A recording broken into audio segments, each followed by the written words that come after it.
ProudMouth. Welcome to the Be Your Own Loud podcast. Today's guest is Kimberly Griego-Kiel.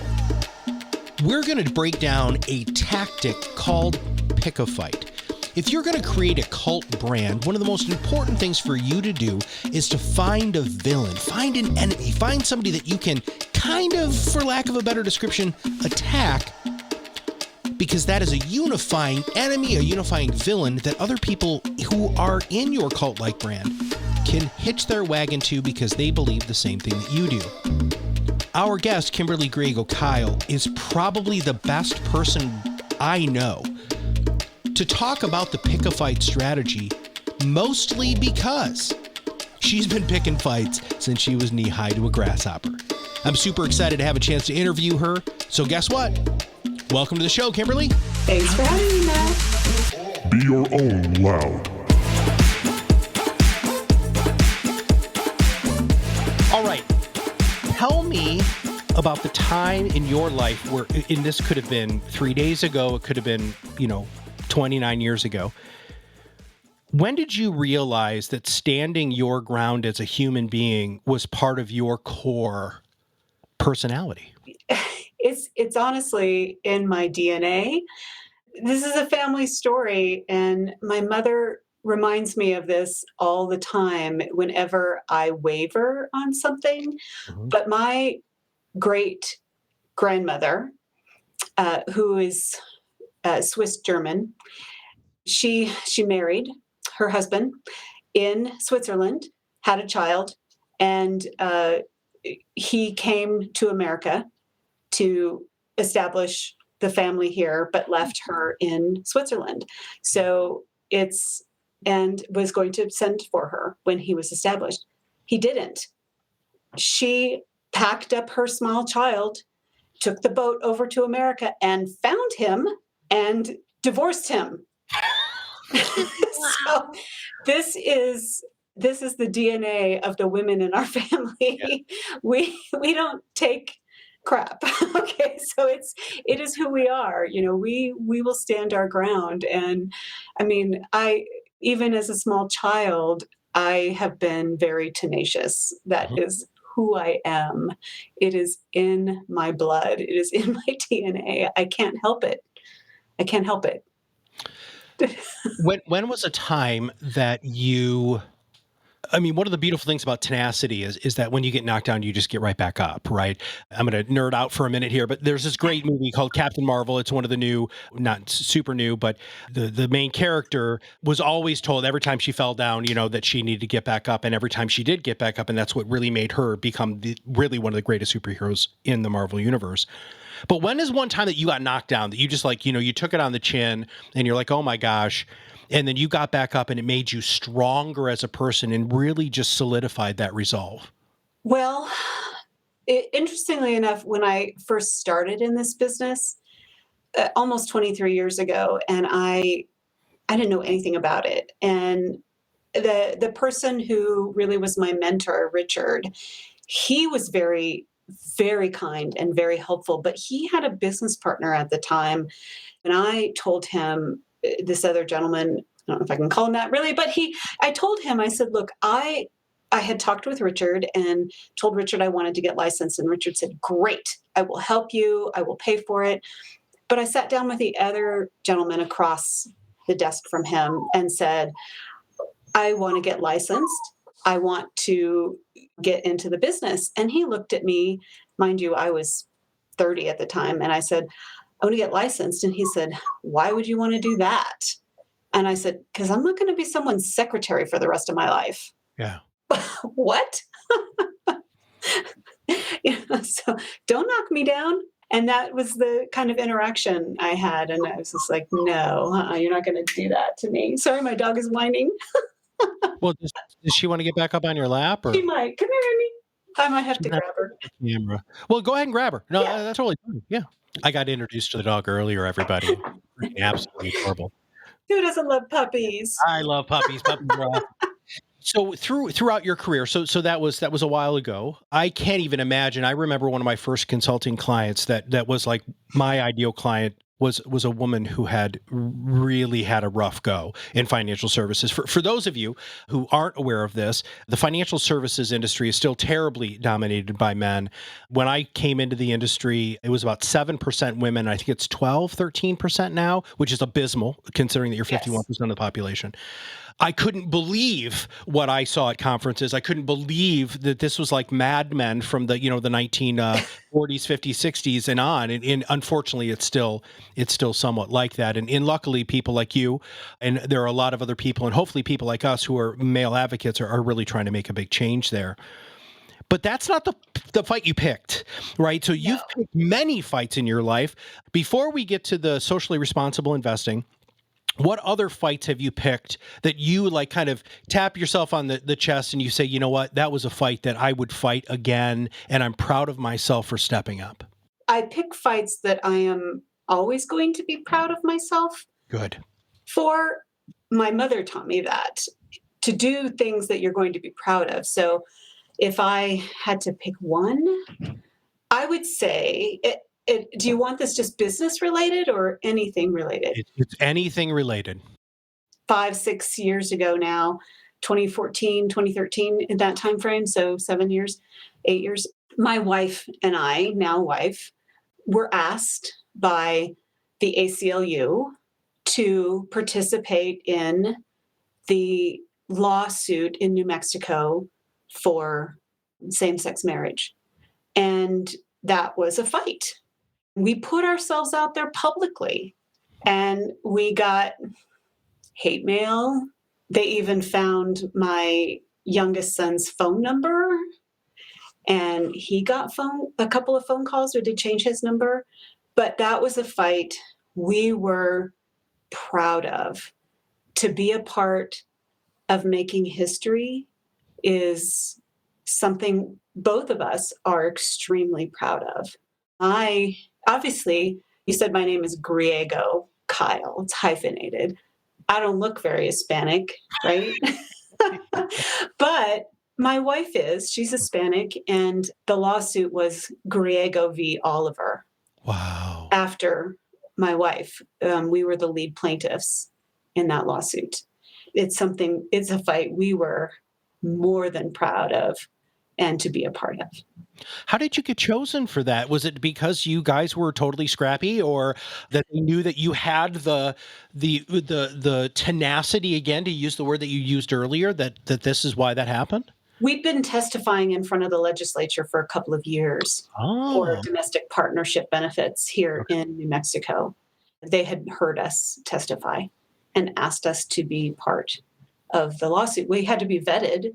That's how we got involved. Gotcha. Now, our focus here at ProudMouth now is to help people like you rise above the noise and really, truly accept your voice and be your own loud. Besides podcasting, for those of you who don't know, Kimberly's got her own podcast, and it's absolutely fantastic. You've been podcasting for a while now. What other things do you do to really preach your message? And then we're going to talk about what that message is. So before we get to your message specifically, what are some of the other things that you do to be heard? For the business, we've done some of the typical things in terms of having some seminars, those types of things. And because we have such a niche market, that draws people in.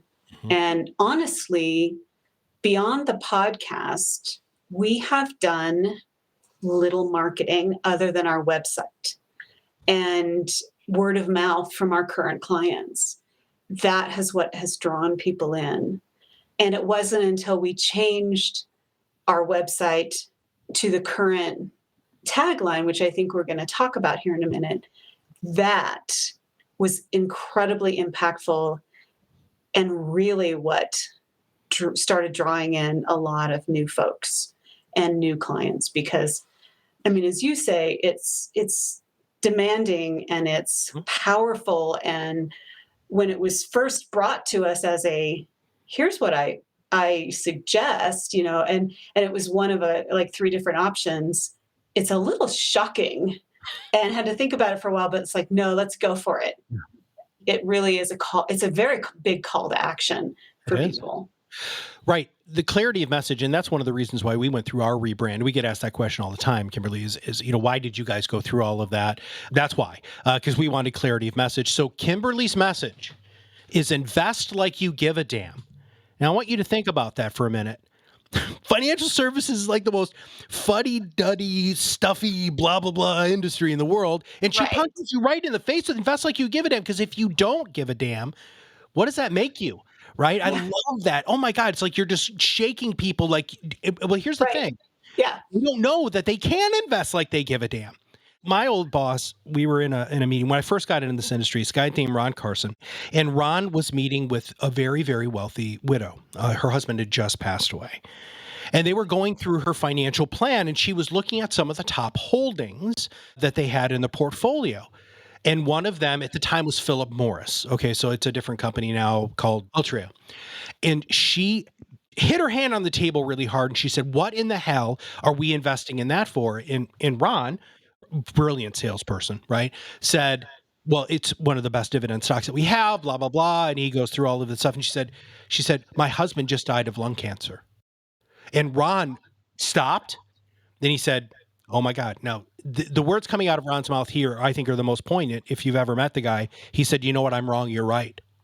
And that was such a huge philosophical shift for him in his whole investment management process. Now, I don't know if he's actually gone the whole route of SRI or ESG, but that was huge. And I remember him telling that from stage all the time. So you can invest like you give a damn. You can also get an amazing thing. So talk about that. Where did that come from? What does that mean to you? And how do you preach that message? As I said, our advertising person brought it to us, and it was so shocking to me that I wasn't sure what to do with it at first. And then I thought, if it's shocking to me and powerful to me, it's going to be to potential investors. That's how I feel about what I do. Like, I really care about this. Otherwise, I wouldn't do it. I would not be in financial services if I wasn't doing impact investing, because I don't want to be in the traditional world of investing and just selling something to people. I want to make a difference. That's why I do this. It's important to me. It's important to the people who come to see me to make a difference. And they care. They do give a damn. I thought, yeah, we have to go with that. And it's made a big difference in terms of people coming to see us and talking to us, because they really want, they're going to have investments they have them, and they want them to be doing something good and powerful and making change. And that's what impact investing or ESG investing is all about. It's about making change. It's not just about not investing in Altria. It's about making change. I've talked about that a lot on my podcast. Sometimes I think I should have called my podcast Invest Like You Give a Damn. I probably should have called it that, but it's just so powerful and so important. And really what we do is tailor the client's investments to what they care about. What do they give a damn about? What's important to them? It's fun. I find it fun. Let's dive into that a little bit more deeply, because that's again, part of separating yourself from the noise that's out there is your process, and that sounds to me like when you're onboarding a new client, that your what we refer to as the discovery process in financial services is very, very different than what other people might experience. Can you tell us a little bit about what it's like when somebody just says, I want to invest like I give a damn? What does that look like? I mean, we do have a fairly traditional asset allocation process and questionnaire, but we also have a social policy questionnaire, because as I tell clients, it's not about what's impactful or socially responsible or sustainable to me. It's about what's important to them as a client. I don't know that unless they tell that to me. We have a questionnaire to really suss out that information from them. That way we can create their portfolio, whether it's mutual funds or individual stocks or individual bonds, around their particular sustainable social needs, what their criteria are. And we really have to try to work on it with that particular process. And it is a process. So that's what we do. We can't figure that out without that social policy questionnaire. We've created that to kind of match those pieces up. Your industry, the whole idea of impact investing, has a little bit of an identity crisis because you've got SRI, you've got Yeah. impact investing, ESG, BRI. Who's going to solve it? Well, I love that question because as of the beginning of January, I'm now a new board member of USIF, the Social Investment Forum. And that's a question that they've been asking. How do we clarify these acronyms and give some sort of general definition so that universal definition so that everyone kind of knows what they mean? And I think that's something that USIF is going to try and tackle. Because there are a lot of different definitions around those and so many acronyms, so many letters. When I first started this 23 years ago, it was only called socially responsible investing, but that doesn't really fit for everyone. For some people, it's about environmental issues. For some people, it's about social justice. It's about the S in ESG. But for some people, that gets left behind. There's a lot of pieces to really look at. We want to make sure everybody gets what they need in their investment process. And there's a good definition. It's going to be the longest acronym ever. Right. If you could pick a fight, so here's one of my final questions for you. If you could pick a fight with anybody and damn the consequences, who would you personally pick a fight with? Well, I'm just going to keep this to work related because there's a lot of people we could probably pick fights with, right? We talked about this before we went on. And last year, I got almost harangued by a tobacco company to come on my podcast. It was their intention, really, to come on and promote their sustainability initiatives. Now, how does a tobacco company have sustainability, right? How can you really do that? So what they're doing is I'm just going to say, they're greenwashing their product because there's just no way that cigarettes are sustainable in any way. I mean, you might be able to say the way it's grown can be sustainable, but after that, there's nothing about it that is healthy or sustainable. So they really wanted to be on my podcast. And I did a lot of research. I talked to a lot of colleagues. I had several of them who were willing to come on the podcast, meet them head to head.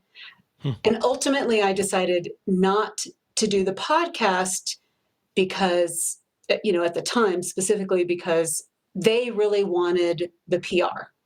That was their point. Yeah. Was they wanted PR out of it. However, I would take them on if I wasn't doing it just for the PR for them. That I'm willing to do because I know people who've had lung cancer. I know people who it's affected in my family and personally friends. And so that I would pick a fight with them, but on my terms, Sure, not on theirs.